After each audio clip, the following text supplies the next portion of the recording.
Boa tarde a todos. Hoje, 27 de abril de 2020, na segunda-feira, iniciamos mais uma tarde de conversa com o projeto Diálogos Online em Tempos de Covid-19. Nosso convidado de hoje é o professor Rui Moreira. Dispensa apresentação. O professor Rui, renomado geógrafo, um grande pensador da geografia, gentilmente aceitou o convite do PET Geografia UFGD para, na tarde de hoje, dialogar conosco. A todos que estão presentes nesse momento, que acompanham o projeto online do PET Geografia, ao professor Rui, aos colegas, professores, pesquisadores de todo o Brasil, o meu muito obrigado por prestigiarem o nosso projeto. Ele se divide basicamente em duas partes, né? O professor Rui fará uma fala no início, depois nós abriremos para as perguntas.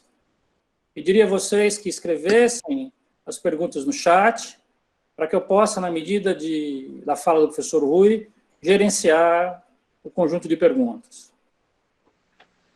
Ao professor Rui Moreira, eu agradeço a oportunidade de adentrar a intimidade da sua casa, a oportunidade que nesse momento nos dá. Sei que o senhor está em Petrópolis nesse momento. Teresópolis. Desculpe, Teresópolis nesse momento, e que a gente possa, de fato, ter uma boa tarde de trabalho. Seja bem-vindo, professor Rui. Charley, muito obrigado. Boa tarde para você, boa tarde para a galera do PET. Boa tarde a todo mundo. Nós iniciamos a segunda parte da nossa atividade. Gostaria que os colegas que desejarem colocassem suas perguntas no chat e eu tentarei passá-las ao professor Rui Moreira com brevidade. Eu vou lançar uma primeira pergunta, enquanto os colegas o colocam. Professor Rui, o senhor nos coloca num desafio muito grande, que é a ideia de pensar o otimismo, né, mas também sem deixar de lado aquilo que há de pessimismo nessas novas estruturas. Entre todas as teorias que o senhor faz com muita propriedade a análise, aquela que mais eu tenho condições de dialogar com o professor é a respeito da teoria da ecodinâmica do tricário. Então, eu vou me apoiar nela. Teoria? Da ecodinâmica do tricário. Sim. E principalmente por conta da ideia do Covid-19. Há uma ideia de que a ruptura do sistema viria pela questão ambiental.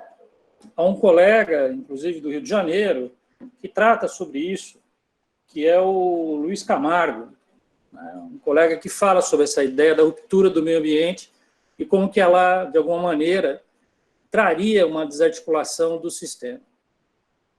O senhor também colocou a ideia de que o vírus vem pelo pangolim, então ele vem, portanto, dar uma ideia da transformação natural, rural, e ela vem para um urbano que não estava preparada para isso.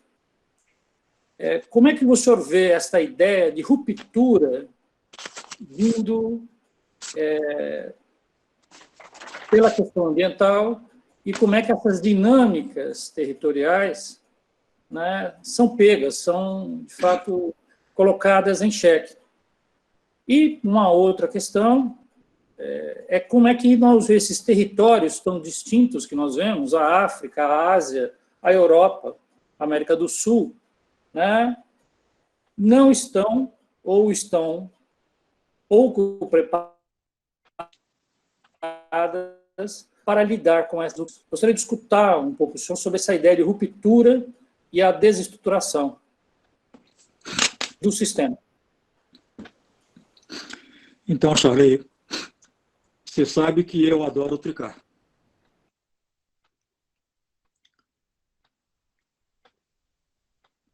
Mas eu gosto muito de combiná-lo com a Iner.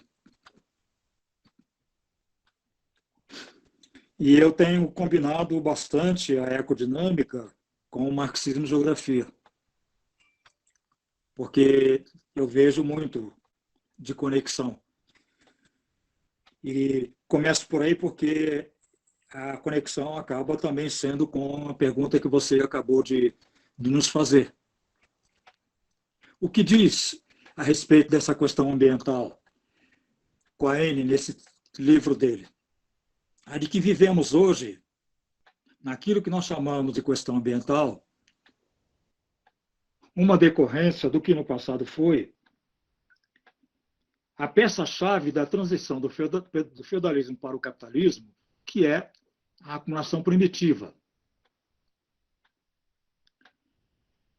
Que nós, até agora, havíamos feito apenas a sua leitura histórica, mas que, com esse discurso geográfico de Quaine, acabou entrando também no campo mais do discurso ambiental, para além apenas do sentido histórico da transição feudal-capitalista. Ou, complementando, ou dizendo de um outro modo, uma leitura histórica que, na verdade, era de história econômica, em que consistiu, no entendimento meramente histórico-econômico, a acumulação primitiva do capital. Camponeses, expropriados da sua relação com a terra,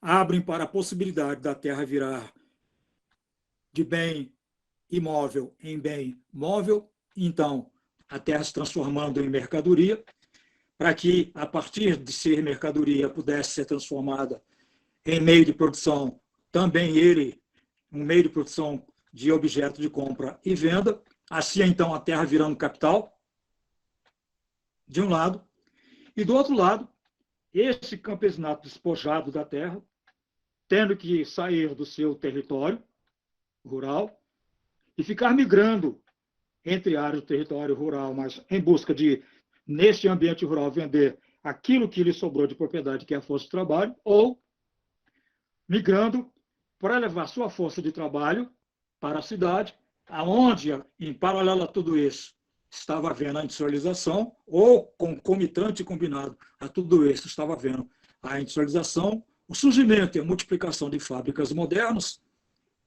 já a partir da manufatura, aí então encontrando a possibilidade do emprego, o emprego industrial, seja na manufatura ou daqui a pouco na fábrica. Assim então teria havido uma separação entre o trabalho e o mundo do trabalho, uma separação entre os meios de produção e a força do trabalho. Assim nós tínhamos feito a interpretação, até agora, do conceito de acumulação primitiva do capital de Marx, uma leitura histórico-econômica, como eu acabei de dizer.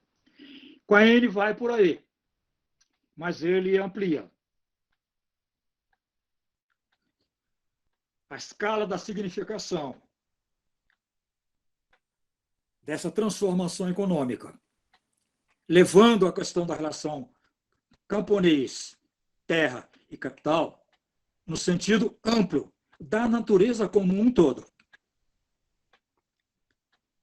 Ele desenvolvendo, então, a ideia de que, quando o camponês é expropriado da terra, ele não é expropriado apenas da terra agrícola, porque a relação dele não era com a terra agrícola. Terra, para ele, era a totalidade do meio ambiente, era a totalidade de homem e meio, do seu contexto de sociedade vivida, de espaço vivido, digamos assim. Então, terra era rio, terra era o solo agrícola, terra era o clima, terra era o período de chuva, terra era o período de estiagem, terra era mata, terra era floresta, terra era o seu próprio corpo. Terra era uma maneira sintética de dizer a infinita diversidade do todo da natureza. Então, diz ele, quando, na acumulação primitiva do capital, o camponês é despojado da terra, ele está sendo despojado da relação com toda essa diversidade do todo da natureza. Tudo isso vai se consolidar como uma separação homem-natureza, no momento em que tudo isso vira, na nova estrutura econômica do capitalismo, numa geografia econômica do capitalismo. Ou seja, numa organização geográfica da economia e da sociedade capitalista que tem como base de partida a separação campo-cidade. Uma vez que o desenvolvimento sempre à frente do capitalismo implica em ser um desenvolvimento de aprofundamento cada vez mais amplo da divisão do trabalho. Uma divisão social que se transforma numa divisão técnica, cujo pressuposto é a divisão territorial. Então, a separação campo-cidade, que materializa territorialmente a separação agricultura e indústria como setores da divisão produtiva do trabalho, é a divisão territorial do trabalho de base, que então vai se multiplicando no sentido dela se tornar cada vez uma estrutura plural, seja no campo, seja na cidade. Aí, então, quanto mais o que eram duas partes da divisão territorial do trabalho, campo de um lado, cidade do outro, se multiplica o campo, ainda mais se dividindo numa divisão intra-agrícola território do trabalho. Idem a indústria, numa divisão intra-industrial do trabalho. Mas, então, se fragmentando o modo espacial, territorial de vida dos homens na nova sociedade, mais é a natureza que vai se fragmentando. Porque é a partir justamente daí que essa diversidade do todo integrado da natureza vai sendo desintegrada em partes separadas. Para que, então, cada uma dessas partes, agora vistas em separada, pudesse ser compreendida como uma forma de mercadoria. Há um rebatismo, inclusive, dessas partes da natureza, que deixam de ser parte da natureza, porque uma delas passa a se chamar terra agrícola, objeto de compra e venda, para virar capital agrário. Também a madeira e todos os recursos da floresta, também isto vira mercadoria. O rio vira mercadoria. E assim como a floresta vira um múltiplo de mercadorias no mundo do bioma, também o rio vira um múltiplo de mercadorias no mundo do hídrico. Então, é o rio que é usado para energia, é o rio que é usado para fornecimento da água para beber, ou a água para o arrefecimento do aquecimento industrial, é o rio que vira a cloaca da sociedade, onde se bota todo o despejo industrial. Isso que eu falo para a terra agrícola, que eu falo para a água, que eu falo para a mata, eu posso falar para cada uma das partes em que a natureza vai se quebrando como um conjunto sistêmico de totalidade de partes. Ora, isto é o que vai, segundo Quaini, se tornando a fonte de origem de todo um conjunto de efeitos ambientais. Essa estrutura de arranjo geográfico, que até agora não tínhamos vinculado ao comportamento ambiental e às repercussões ambientais em cima da vida do homem, o arranjo geográfico sendo a origem do problema ambiental, no modo como ele acaba se tornando ambiental e se manifesta enquanto problema ambiental, tudo isso vai ganhando também a conformidade de um múltiplo de formas.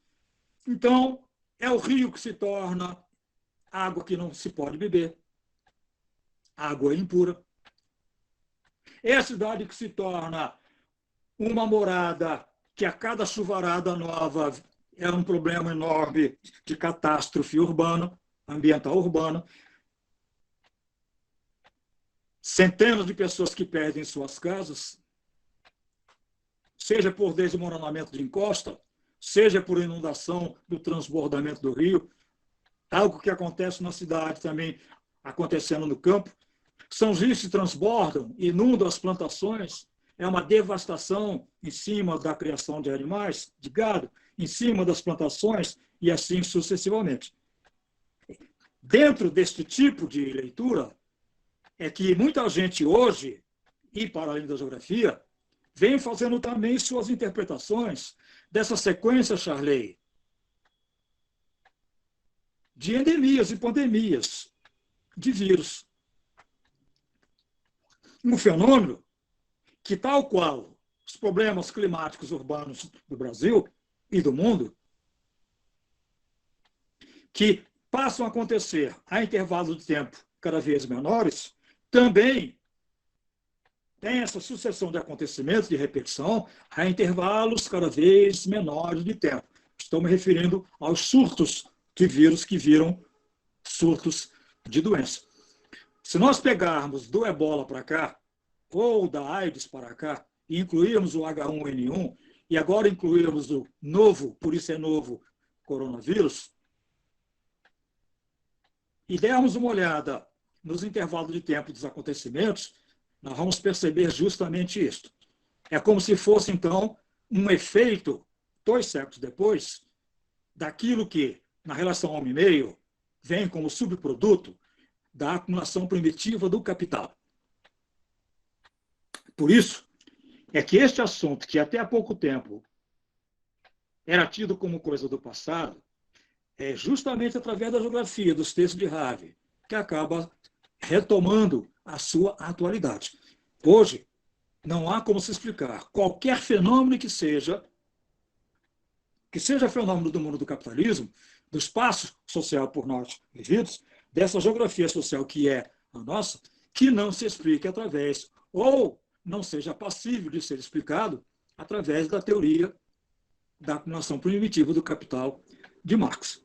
É o caso, por exemplo, da geografia de gênero, que tem hoje uma vertente marxista muito forte, por conta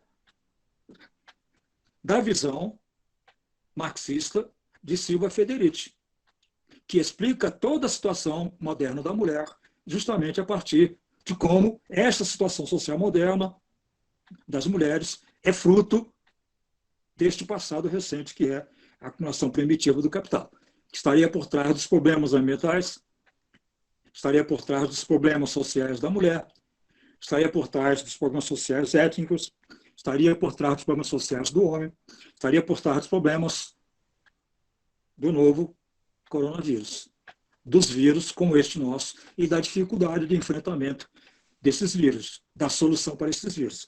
Daí muita gente apontar para a necessidade de, para resolvermos o problema do coronavírus, que não é só do novo, mas de uma sequência de vírus, coronas, há que se repensar o tipo de sociedade, socialmente falando, por conseguinte, socioambientalmente falando, que nós vivemos.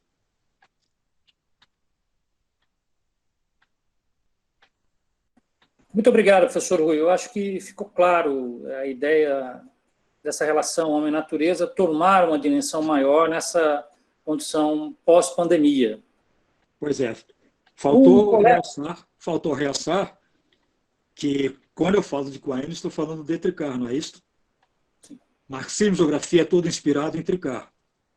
É uma relação que nós não tínhamos aprofundado até agora, mas que, para mim, é transparentíssimo. Não teria havido marxismo e geografia de Quine, não tivesse havido ecodinâmica, ecogeografia, toda essa visão holista, partida da geomorfologia do Jean Tricard. O professor Arcanjo, Odeir Arcanjo, colega nosso aqui da UFGD. Quem? Arcanjo, Odeir Arcanjo. Ah, sim, Arcanjo. Isso. Ele nos agradece a vossa fala, fala sobre a importância dos construtos teóricos abordados, e ele pergunta de que maneira essa abordagem geográfica, dita nesse momento e explanada, pode ser um elemento para os gestores públicos, os gestores que estão nesse momento, os gestores da saúde pública, estão lidando com a pandemia nesse momento. Quais serão esses indicativos que poderiam auxiliar os gestores públicos? Então, Arcanjo, muito prazer. E agora, na medida em que eu vou respondendo, embora também preocupado com o tempo, e falando de um modo mais pausado e mais tranquilo. Não fiz isso na longa exposição porque foi muito longa. Porque o Charley havia me dado cerca de 1 hora, eu levei 1h10. Mas eu percebi que eu tinha listado muita coisa para falar, então, em alguns momentos, a fala foi muito acelerada. Acho que agora a gente pode, já que é o momento da conversa, ir conversando um pouco mais amiudado, sem essa correria de antes, mas olhando para o relógio também, de certo modo, antes que o Charley chegue e diga: Rui, Está chegando meia-noite. Então, Arcanjo, a sua pergunta nos remete a uma outra. Nós, geógrafos, até tendo em vista que, pelo que nós vimos, a geografia é uma ciência riquíssima de arsenal de teorias geográficas, estamos assim tão bem informados delas? Nas nossas formações universitárias, nós recebemos esta formação assim tão pluralizada, assim tão enriquecida. Nós somos informados de que essa ciência chamada geografia é um cabedal enorme de um extraordinário acúmulo no tempo do pensamento dela, social dela, histórico dela, de uma diversidade grande de teorias geográficas. Fomos informados de que teoria geográfica não é uma expressão no singular, é uma expressão no plural. Estamos informados disso. E, além de estarmos informados, por termos sido informados, fomos formados dentro desta compreensão e da capacidade de manipulação desse arsenal de teorias. Se a minha exposição passou a ideia de que essas teorias têm um valor prático enorme, então, isso não estaria querendo dizer que a geografia é uma ciência cujo cabedal teórico-metodológico lhe dá esta facilidade, esta possibilidade, não mais apenas uma necessidade dela chegar ao conhecimento mais amplo daqueles que se esforçam para, através da gestão pública, encontrar saídas concretas de solução dos problemas públicos. Palavra que quer dizer da sociedade como um todo, público vem de povo, então, do todo do povo brasileiro. A geografia não teria o que dizer a respeito do problema do saneamento urbano, a partir de recursos teóricos próprios. Para pegarmos um exemplo. Se a nossa resposta é sim para tudo isso, então a minha resposta seria sim, que na verdade eu estava fazendo a seguinte pergunta: se todo esse conjunto de sims que eu levantei, podemos resumir num só único sim, a de uma pergunta que, por hipótese, estaria aí no centro da sua pergunta. A geografia é uma ciência capaz de chegar-se aos gestores e dizer, aos gestores de saúde pública, eis aqui a nossa sugestão de geógrafos. A resposta também seria sim. Eu creio que sim. A geografia, ela tem um arsenal de teorias, Arcanjo, que lhe gabarita a ser um instrumento poderosíssimo na mão dos gestores públicos de solução dos problemas públicos. Público e gestor público, não no sentido da geografia voltar a ser uma ciência de uso do Estado, mas ao contrário, público no sentido da geografia se tornar uma arma justamente da sociedade civil. Público é, por exemplo, um líder de uma associação de moradores de bairro. Público, por exemplo, é um participante de uma comissão gestora de uma bacia fluvial. Público é a sociedade, nós. Nas nossas participações, nos diferentes lugares onde haja um fórum de movimento social organizado, que a gente chama de o Fórum da Sociedade Civil.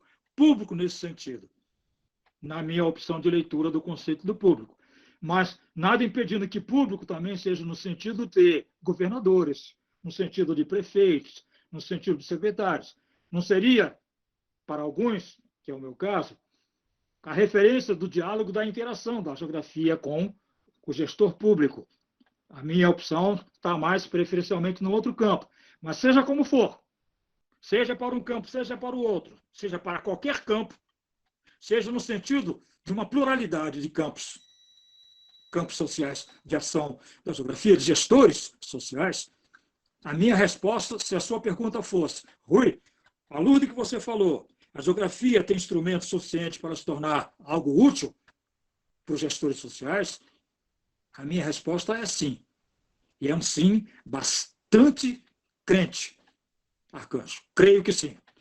O que falta é nós, geógrafos, nos informarmos disso. Na década de 70, quando nós falávamos muito de crise da geografia, o meu querido amigo Armando Correia da Silva, já falecido, professor da USP, nos olhava assim, ria, e nós perguntávamos a razão do riso, e ele dizia: Rui, não é a geografia que está em crise, é o geógrafo. A crise não é da geografia, a crise é do geógrafo. Arcanjo, eu levei um tempo enorme para entender o Armando. Confesso, Armando tinha um pensamento muito profundo para o meu poder de entendimento naquela época. Tanto que ele estava tão à frente do meu tempo pessoal, que hoje é que eu começo a entender o que ele quis dizer. Não é que a geografia não tenha um arsenal de competência de ação prática. É que a gente não é preparado, dentro da universidade, para o poder de competência do uso de todo esse instrumental. Por exemplo, já que eu estou diante da imagem do Charley de novo, conhecemos suficientemente bem a enorme riqueza de teorias geográficas, da climatologia geográfica, que alguns colegas até preferem chamar de geografia do clima, do nosso Carlos Augusto Figueiredo Monteiro, ou dos seus discípulos, que então preferem esse rebatismo. Tenho aqui diante de mim um deles, que é o Charley. Nós somos informados suficientemente deste arsenal de capacidades, que se chama climatologia geográfica, geografia do clima, nos nossos cursos de graduação. Somos formados profissionais com a competência prática, a partir da simulação prática, teórica e de uso prático desses instrumentos analíticos e ativos, todos. Poderia repetir isso para a teoria urbana do Milton? Poderia repetir para a teoria do refúgio reduto do Aziz Absaber? Poderia repetir isso para a teoria da geografia aplicada do nosso Jean Tricard? E ia me repetindo, e me repetindo, e repetindo. A todos que estão me ouvindo, então me respondam. Num último sim, a pergunta que eu transformei a questão que eu transformei numa pergunta do Arcanjo. Vocês se lembram de terem recebido tudo isso na sua formação geográfica? Como teoria e capacidade de ação? Por exemplo, isso não daria um belo programa de geoprocessamento? Tudo que eu acabei de dizer?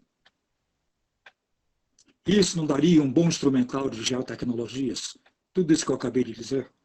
E mais, o múltiplo, falei de 5, 6 teorias geográficas, é muito mais do que isso. Esse múltiplo, além de 6, não daria uma passível transformação prática de emprego, de geoprocessamento, de geotecnologias, instrumentando nossas intervenções, até do ponto de vista técnico, do famoso geógrafo, aquele que vai à rua, para além da sala, como professor, para uma prática geográfica colada às necessidades imediatas do real vivido, do espaço vivido, do território real, da sociedade. Vocês estão me ouvindo receber essa formação? Porque o Armando estava certo. A geografia é uma ciência de um arsenal de teorias geográficas extremamente rico e quase infinito. Nós é que não estamos preparados para ela. O que é um paradoxo. Porque nós somos os profissionais dela.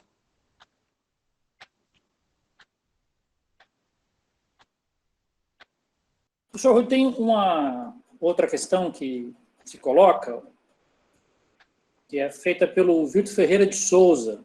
Quem? Vitor Ferreira de Souza. Vitor.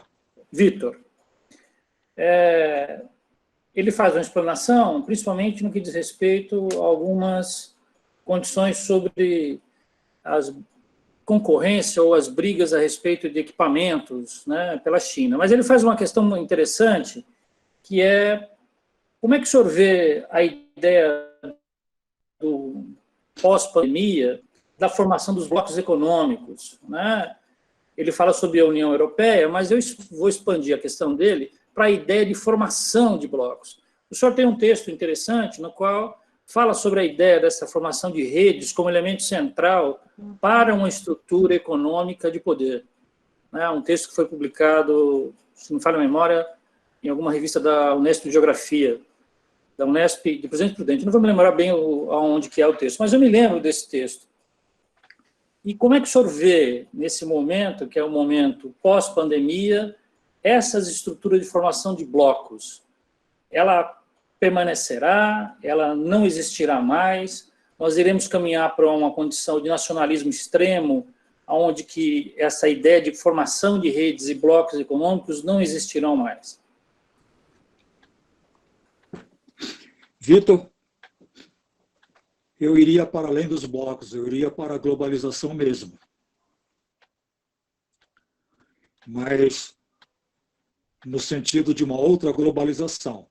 Alguém já falou disso e usou essa expressão.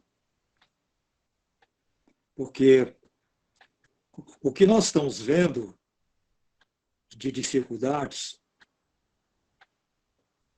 de todos os países disporem de todos os recursos que necessitam médicos para o enfrentamento da pandemia, não é fruto em si propriamente da globalização, mas da maneira como o capitalismo organizou a globalização nos termos da sua divisão internacional de cadeias produtivas, do trabalho, da produção e das trocas.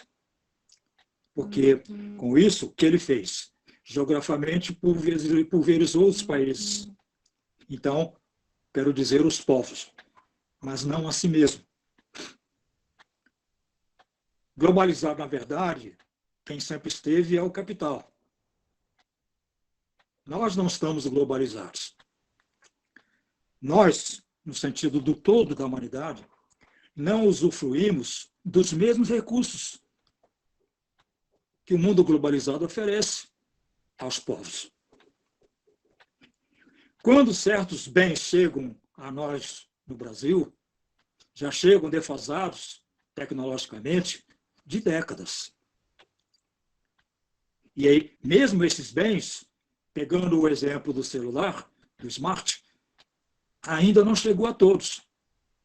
E a nossa realidade, estou falando das dificuldades de enfrentamento da pandemia por conta das estruturas geográficas do presente, são bastante claras no Brasil.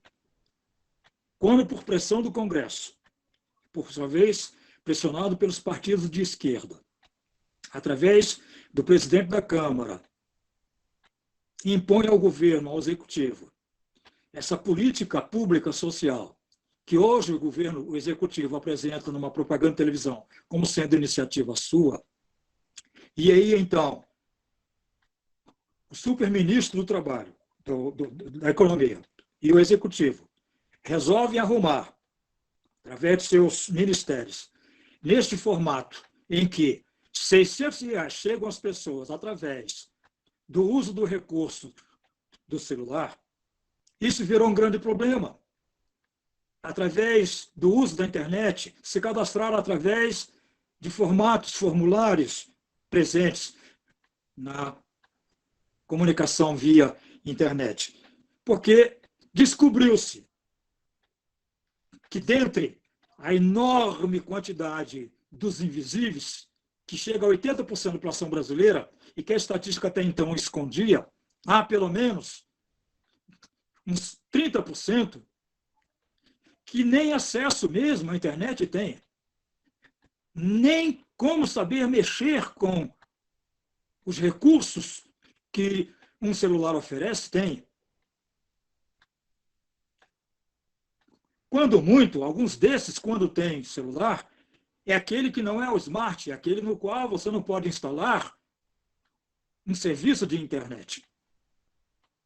Então, você tem cerca de 12 a 15 milhões de pessoas que ainda hoje não têm nenhuma ideia de como vai poder acessar esses R$600.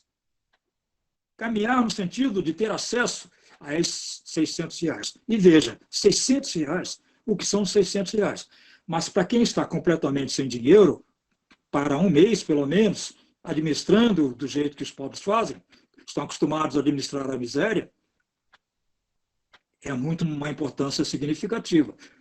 E veio, assim, nesse valor, até por exigência que eu acabei de dizer, dos partidos que estão atrás da exigência da Câmara, porque o Executivo quis dar apenas R$ 200, a memória de vocês está lembrada muito bem de tudo isso. Ora, o que significa dizer, com esse exemplo, que nós não estamos assim tão globalizados.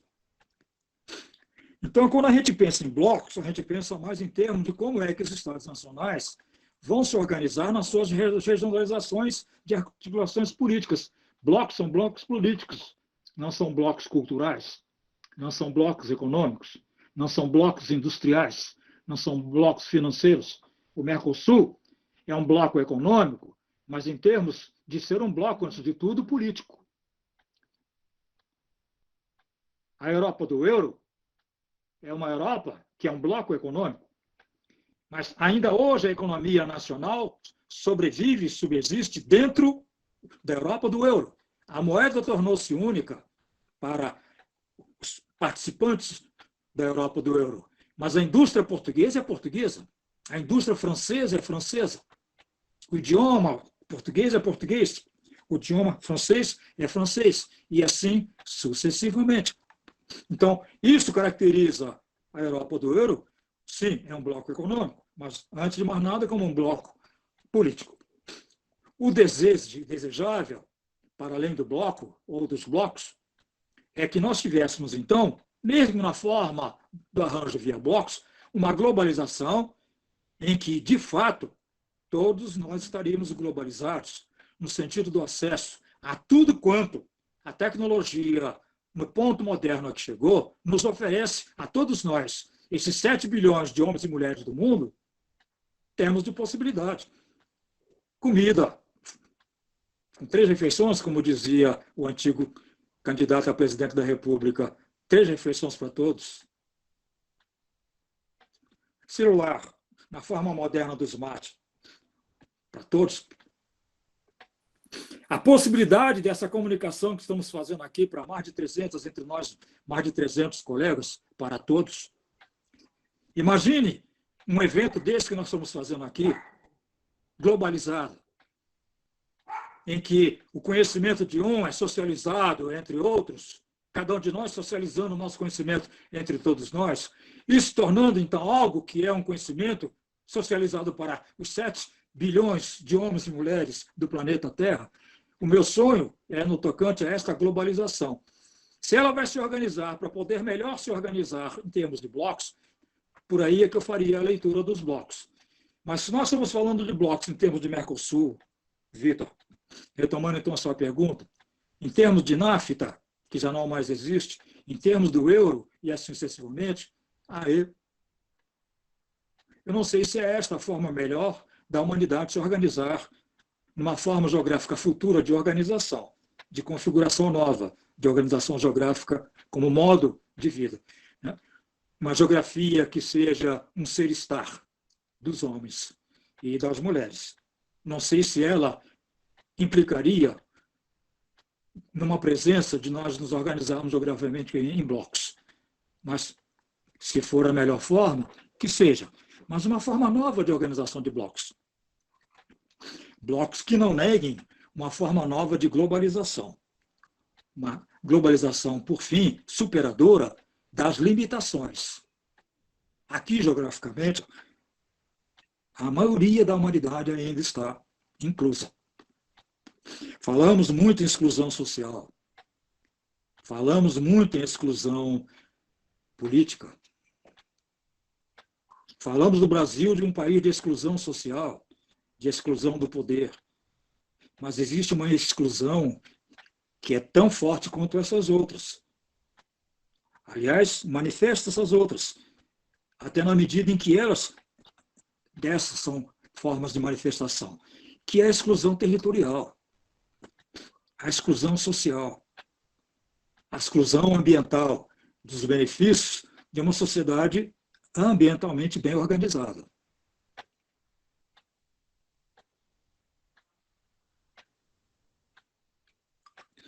Eu não sei se respondeu, Vitor. Aproveitando. Respondeu sim, professor. Muito obrigado. Um abraço, aproveitando a fala, aproveitando vossa fala, a Caroline Russo Simon, o Leandro Martins e também a Mônica Cox, eles falam... as perguntas são muito convergentes, né? A primeira é a ideia de lidar com o empobrecimento, sob o ponto de vista econômico, é lógico, da América Latina como um todo e outros países frente ao pós-pandemia. Já vinham-se num processo de empobrecimento, mas a pós-pandemia me parece um ponto crucial. A outra, que converge para isto, é como é que poderíamos pensar a valorização da vida, né, e, ao mesmo tempo, a ideia de como é que seriam, de alguma maneira, esses territórios excluídos, né, como é que ficaria, né, esses contraespaços que a Carolina Russo nos coloca, que esses contraespaços de excluídos.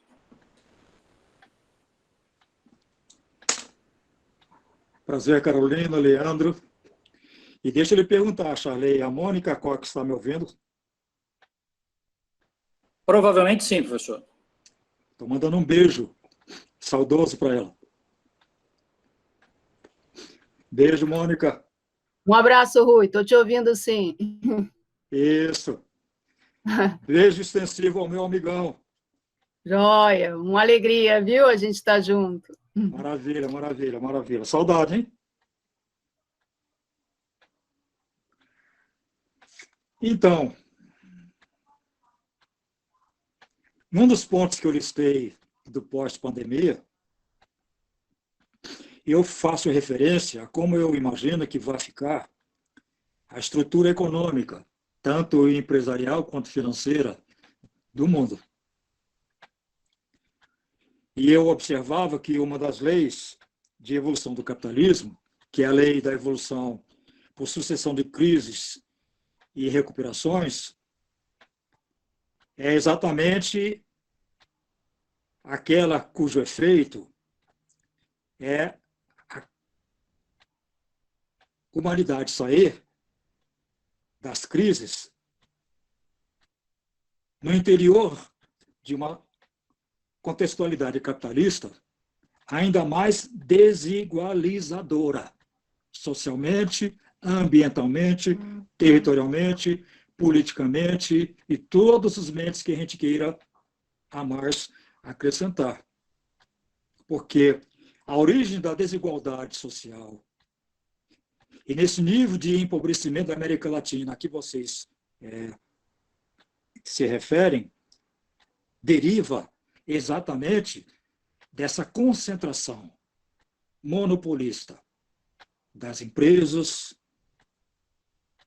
e das finanças.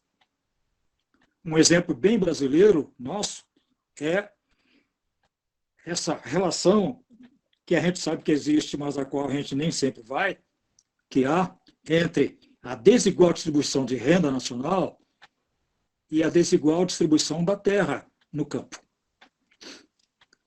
1% dos proprietários rurais tem em suas mãos metade das terras do Brasil. Mutatis mutandis, esta é a estatística da distribuição da renda nacional. E não pode ser mera coincidência.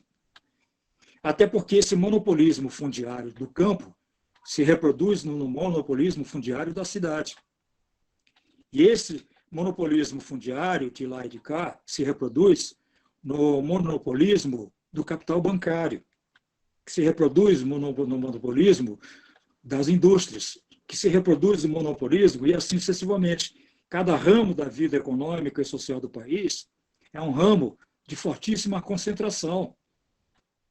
O capital no Brasil é um capital altissimamente concentrado, o que significa dizer que não é só do dinheiro que eu estou falando, mas dos meios de produção, das instituições políticas, das instituições econômicas. Aqui aí chega o poder de monopolização dos grupos monopolistas. Se nós pegarmos só os ramos de indústria e fizermos a listagem do rol de empresas que existem em cada um desses ramos, Na maioria deles, ou em quase todos, essa lista não vai além de cerca de 6 a 10 empresas. Quantas são as empresas que existem no ramo automobilístico? Quantas são as empresas que existem no setor bancário? Quantas são as empresas que existem? Vão listando, vão listando. Vocês não vão ter mais do que 6 a 10 empresas. O Brasil é um dos países mais cartelizados do planeta Terra. Então, você tem uma estrutura monopolista que vai da propriedade da terra no campo, passando pela propriedade da terra na cidade, a tudo mais estrutural que a gente queira listar do que é este país chamado Brasil. Esta é a origem real do que é socialmente o país. Um país de uma extrema pobreza social, que se transforma numa extrema pobreza cultural, que se transforma numa extrema pobreza política. E assim vai. A pobreza também se reproduz. Não é só o poder do monopólio e do monopolismo. Também a pobreza se reproduz. Ela é econômica, ela é social, ela é política, ela é cultural, ela é ambiental. E vai se reproduzindo, e vai se reproduzindo. É histórica. A América Latina, incluindo o Brasil, é um continente de países de história de mudança. Desde o início da sua história até os dias de hoje, a história da Argentina é uma história de uma sociedade que muda. Idem o Chile, idem a Bolívia, idem o Paraguai, idem a Venezuela, idem a Colômbia, idem o México, idem o Panamá, idem o Brasil. Mas a história de uma sociedade, de um país que muda, sem mudar nunca. Porque a superfície muda, a ponta do iceberg. Mas a raiz mantém-se exatamente a mesma.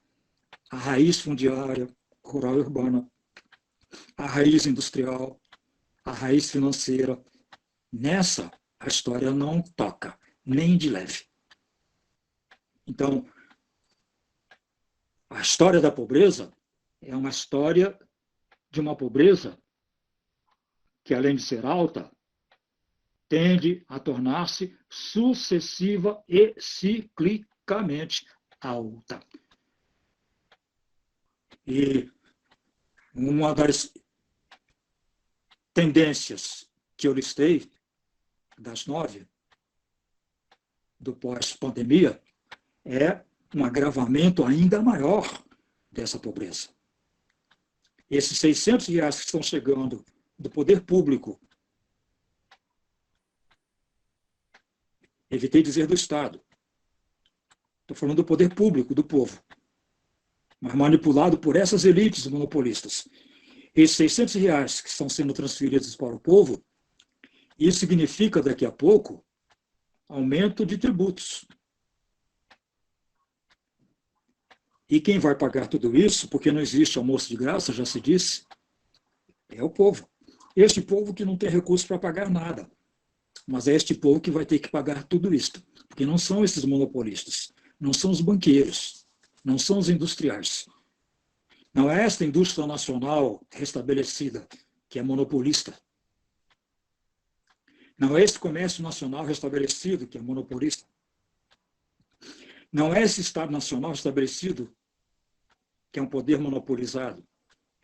Não são essas segmentações que vão pagar essa despesa.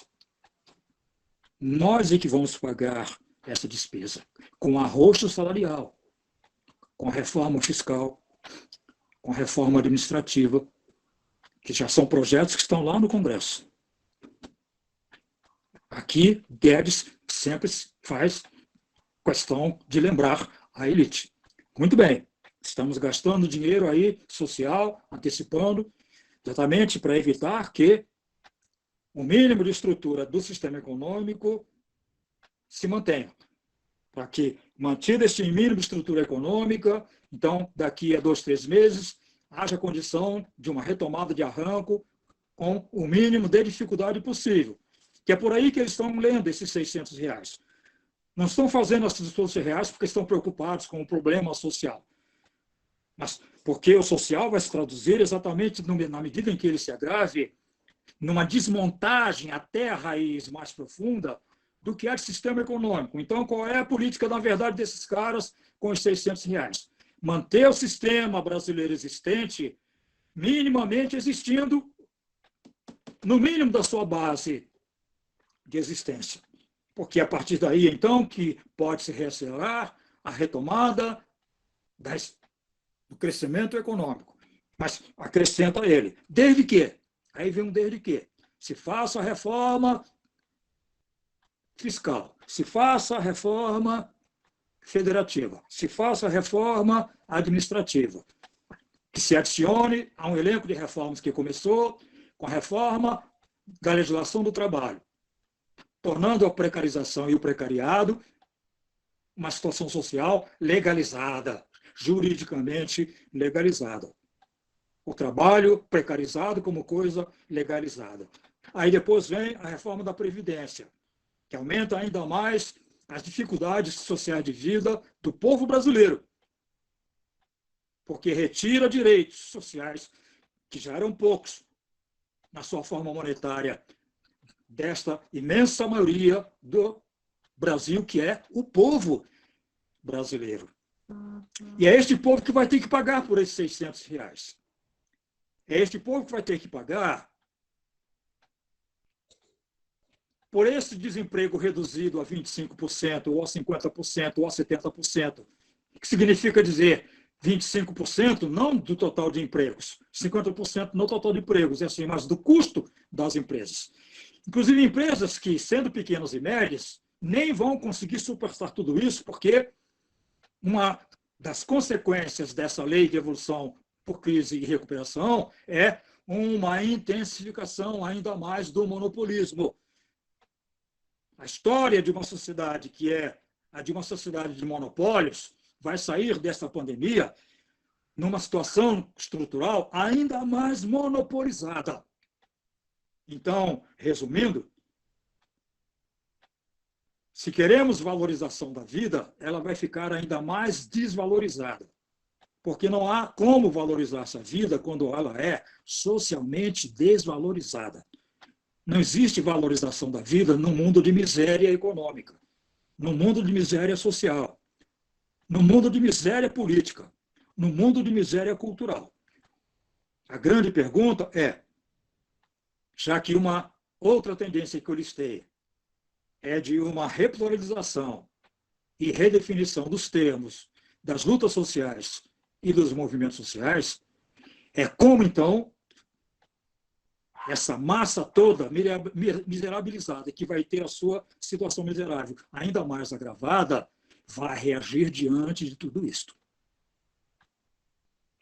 Qual é a potencialidade dessa massa de repotencializar as lutas sociais no Brasil, no momento ainda mais grave de sobrevivência? Porque uma outra lei, essa da história, é a seguinte, no tocante agora às lutas sociais e não a economia. Não é o aumento da miséria que aumenta o potencial da luta política. Às vezes é o contrário. As grandes greves do movimento sindical dos trabalhadores sempre se deu nos momentos de recuperação econômica, em que a balança de oferta e procura do mercado de trabalho passou a pesar menos negativamente para os trabalhadores. Então, os trabalhadores passaram a ter instrumentos dentro do próprio sistema econômico para usá-los na sua luta política, de tornar o econômico uma coisa política, exigindo maiores salários, exigindo mais respeito às condições de trabalho, melhores condições de trabalho. Não é no momento de maior miséria dos trabalhadores que acontecem as greves. Mas, de qualquer maneira, uma coisa sempre está ligada necessariamente à outra. E esse desdobramento do aumento da miséria, numa intensificação das lutas políticas, que vai depender justamente da academia, do peso do papel que ela historicamente precisa ter ainda maior, sobretudo neste momento, antecipando o day after, é isso que vai responder, é isso que vai dizer. Os estudantes, como é que eles estão participando do debate dessa situação de hoje? Essa conversa que nós estamos tendo aqui, na medida em que seja divulgada e chegue aos trabalhadores, e chegue aos estudantes, e chegue às mulheres, e chegue aos camponeses, e chegue aos índios, e chegue aos empregados, e chegue a esta massa miserabilizada e desempregada. Como é que vai chegar? Como é que nós podemos fazer, na nossa conversa de esclarecimento entre nós, nos esclarecermos de tal maneira que, ao estarmos nos esclarecendo, este próprio esclarecimento nessas chegadas chegue como um esclarecimento forte. Forte. Que os demais traduzam como sendo assim: mexam-se, movam-se. É hora da gente começar a se mover. E desde agora. Porque, do contrário, não vejo como haver valorização da vida. Não vejo como a miséria da América Latina, que já existia, diminua. E é a isto, Carolina, que eu chamaria de contra-espaço. O contra-espaço não é um instrumento organizativo de luta dos dominantes, porque eles já têm a espacialidade de domínio deles, que é a ordem espacial existente. Mas dentro dessa ordem espacial, existe uma estrutura de contra-espaço. Daqueles segmentos dessa estrutura de espaço, que são justamente os segmentos aonde a ordem chega de uma maneira inaceitável, que são os ambientes dos trabalhos, que são os ambientes das escolas, que são os ambientes dos bairros, que são os ambientes das cidades, que são os ambientes de vida das mulheres, que são os ambientes de vida dos negros, que são os ambientes de vida dos camponeses e dos índios e dos homossexuais. Aí estão as diferentes modalidades de contra-espaço, de nos organizarmos a partir da nossa escola, a partir da nossa universidade, a partir da nossa igreja, a partir das nossas ruas, e assim sucessivamente. A geografia tem uma enorme importância e papel de responsabilidade no tocante a isso que a gente está conversando. Creio que também vocês concordem com isso, Carolina, Leandro e a minha querida Mônica Cox. Professor, nós temos uma sequência de perguntas que, mas frente ao horário, é muito difícil responder todas. Faz o seguinte, Charlie. Podemos responder algumas, você que decide quantas, e as que a gente não conseguir, para mim o problema não é tempo. Quer dizer, o tempo não é problema. Mas há um limite de tempo, sim. Mas essas que a gente não conseguir responder, você pode mandar que eu respondo sem problema depois. Posso, inclusive, responder gravando no celular e mando para você gravada a resposta. Será ótimo. Para você acrescentar aí no vídeo que você está gravando. Não sei como é que faria, mas é questão de edição de texto, né? Isso é possível.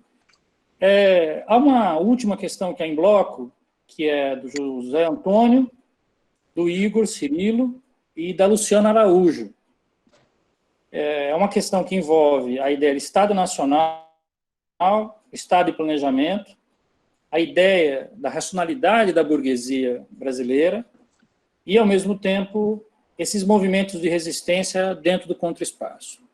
Se eu pude entender bem o contexto do José Antônio, do Igor e da Luciana, é de que maneira esses processos de movimentos de resistência nesse contraespaço, no pós-pandemia,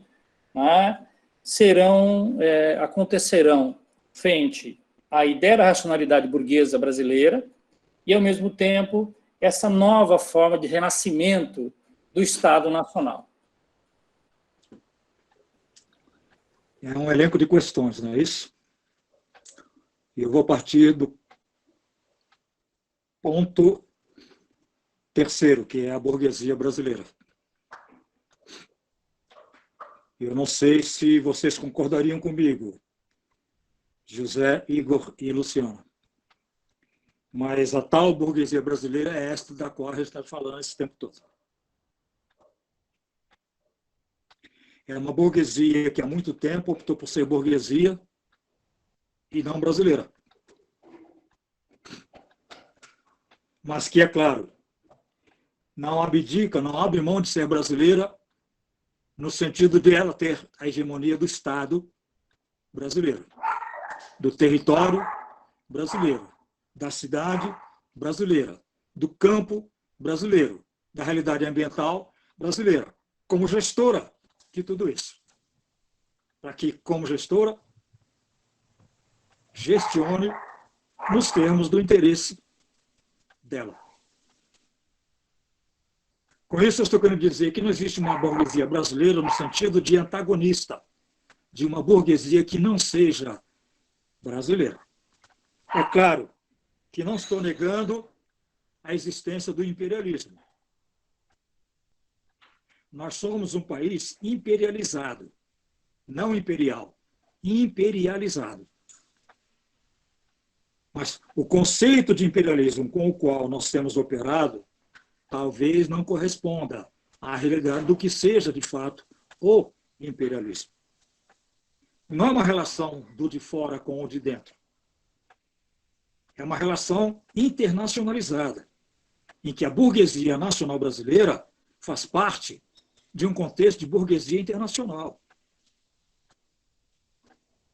Poderíamos argumentar, mas existe uma relação de hegemonia burguesa, quer dizer, de um setor burguês em relação a outro setor burguês. Mas isso não tem uma conotação necessariamente do nacional. Existe hoje uma hegemonia do capital da burguesia rentista em relação à burguesia industrial, que até recentemente era uma burguesia hegemônica sobre a burguesia agrária, sobre a burguesia mercantil, sobre a burguesia dos serviços. Então, existe uma relação de hierarquia, de hegemonias intra- e interburgueses, mas não nesta conotação, né, de uma burguesia internacional que gere e hegemoniza uma burguesia nacional. Pelo menos em termos brasileiros e de América Latina. A burguesia brasileira sempre foi copartícipe de uma estrutura capitalista mundial. E, aliás, o Brasil já nasce exatamente com esta contextualidade de estrutura de organização. O resto é uma leitura de patriotismo, de lutas patrióticas e nacionais, sobretudo de uma certa fração histórica de esquerda, que sempre imaginando tirar o Brasil desse estado de coisas que a gente está sempre condenando, também ela condenava, e condenava com muita honestidade, via isto em termos táticos, mas numa leitura tática de uma estratégia que se mostrou o tempo inteiro bastante equivocada. Ora, é ela que está no governo. Ela apenas alterna as frações hierárquicas existentes entre elas. Não existe uma burguesia internacional por trás de quem está hoje no governo. Quem está no governo expressa a burguesia agroindustrial, expressa a burguesia rentista, expressa a burguesia bancário-financeira. Mas são frações de uma mesma estrutura conceitual desta classe social que estamos chamando de classe burguesa. É ela que hoje percebe que não dá mais para organizar a sua reprodução plenária do capital em termos de uma política neoliberal, porque isto implodiu, já estava sendo implodido. O neoliberalismo já estava agônico. E a crise da pandemia apenas expôs esse estado agônico, esse estado de agonia. Mas um estado agônico na qual os seus quadros ainda eram os quadros que estavam no governo. São ainda os quadros que estão no governo. O que significa dizer que, para essa burguesia, o neoliberalismo como economia política e política econômica já não vai mais responder às suas necessidades de reprodução ampliada. É preciso que isso seja reformatado. Aí vem aquela nossa conversa de um híbrido de neo-keynesianismo e neoliberalismo, gestionado talvez por uma outra fração dessa estrutura de frações de totalidade de uma mesma classe social, que a gente chama de a classe burguesa brasileira. É ela que governa, é ela que governou à luz do neoliberalismo, e ela que vai continuar governando. Tem muita gente achando, a gente vê isso muito na imprensa, sobretudo na grande imprensa, que o isolamento social, essa necessidade de se comunicar socialmente, mesmo que virtualmente, como a humanidade está tendo que fazer, essa compreensão da necessidade de uma solidariedade que nos leva a ajudar o próximo, isso aí vai criar em nós, a humanidade, uma mentalidade nova. Não existe uma mentalidade dentro de nós que extrapole a estrutura de mentalidade do global, do espaço e da ordem espacial da sociedade existente.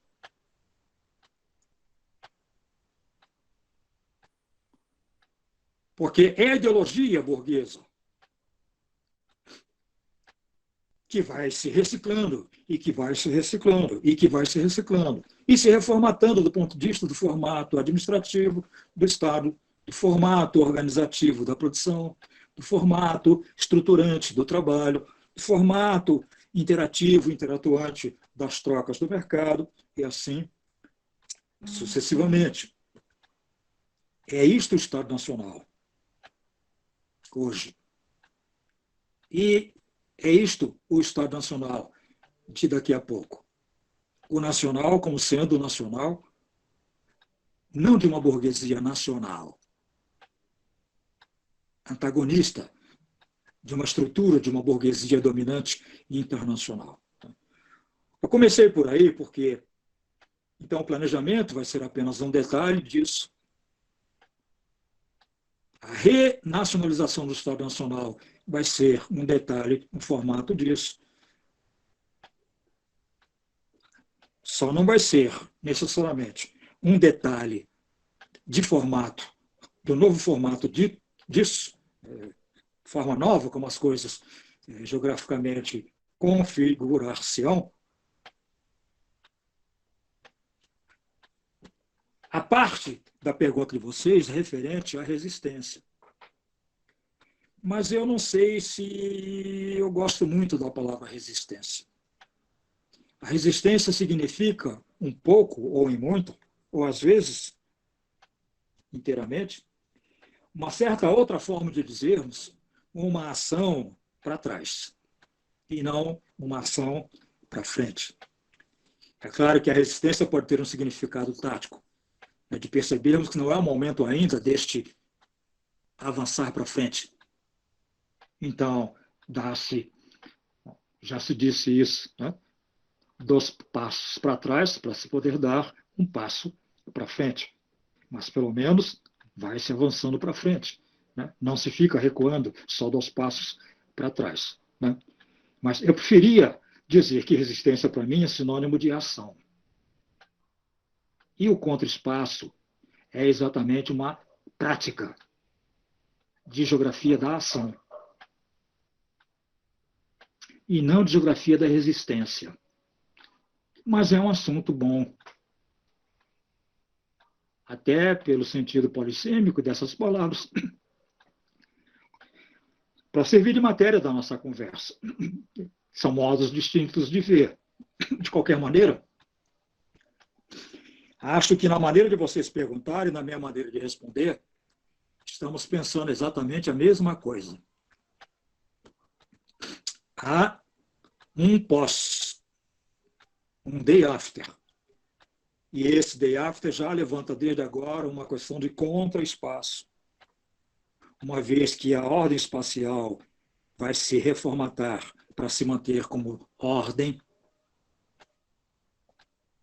ordem significando o modo como vamos ser ordenados no nosso modo espacial de vida, ordenados não por nós, mas por quem nos ordena, e então ordem espacial à qual precisamos que corresponda ordens de contra e espaço.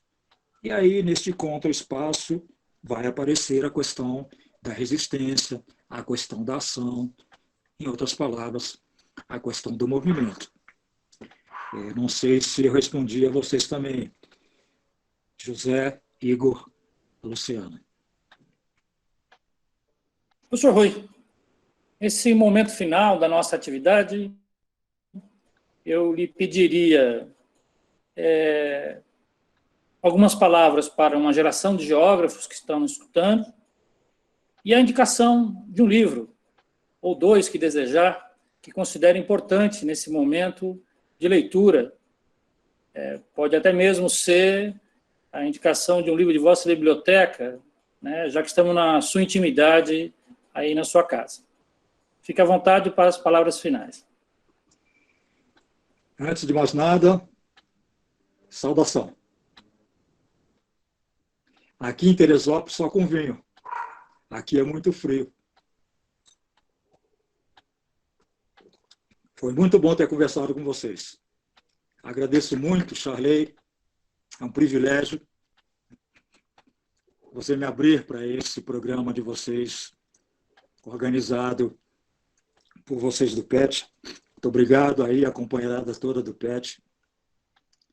Obrigado a essa afluência maciça de colegas geógrafos brasileiros. Somos todos geógrafos, não é assim? O título não é o que nos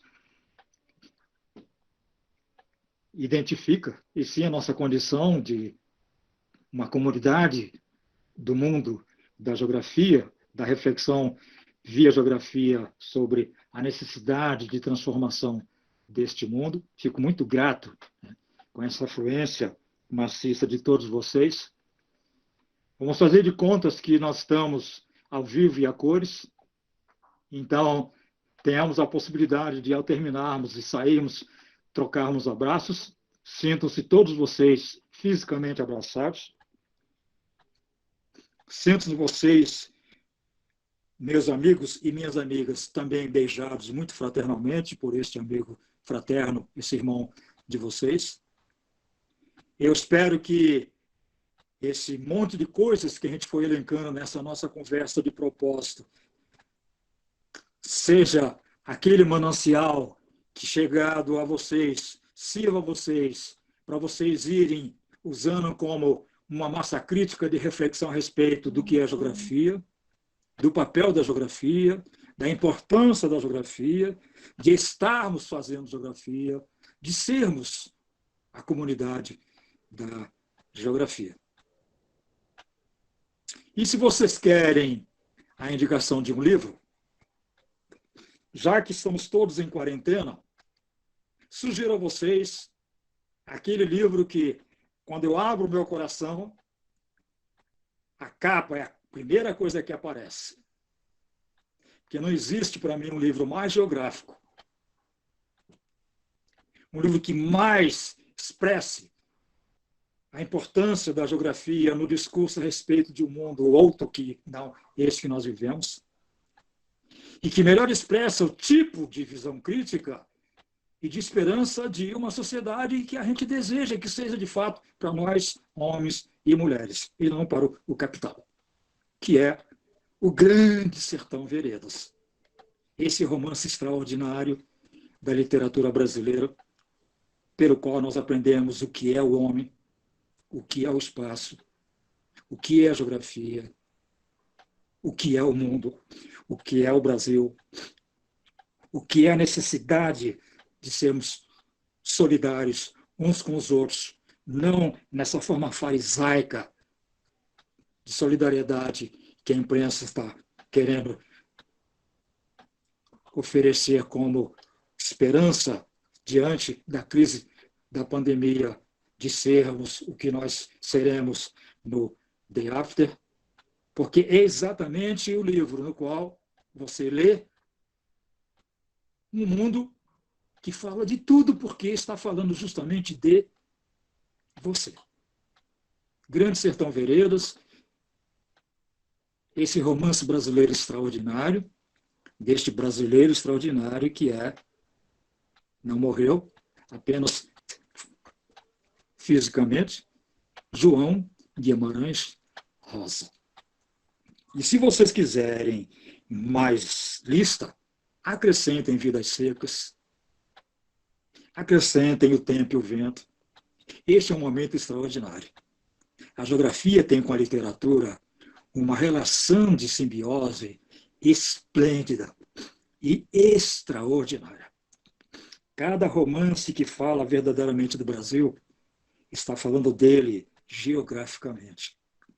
Esses 2 livros e outros mais que eu citei, e outros que eu citaria, são exatamente isto. Aí, junto a esses livros, juntem aqueles livros de geografia que vocês sempre desejaram ler, que neste momento de isolamento, então, ofereceu essa oportunidade, e façam esse casamento.